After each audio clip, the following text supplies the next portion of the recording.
আসসালামু আলাইকুম, সবাই কেমন আছেন? আলহামদুলিল্লাহ, আমি ভালো আছি। রান্নাটা শুরু করলাম। কই মাছ ভুনা করব। কই মাছ ভাজতে দিছি।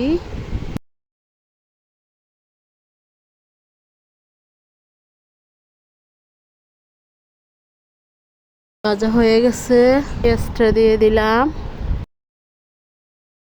পেঁয়াজটা ভাজা হয়ে গেছে। রসুন বাটা, জিরা বাটা, পানি দিলাম, লবণ, হলুদের গুঁড়া, মরিচের গুঁড়া, কাঁচামরিচ দিয়ে পানি দিয়ে একটু কষালাম।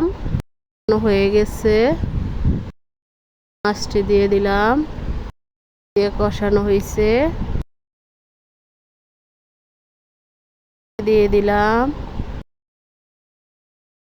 মানে দিয়ে হয়ে গেছে। ধনিয়া পাতা দিয়ে রান্না। আসসালামু আলাইকুম রহমতুল্লাহ।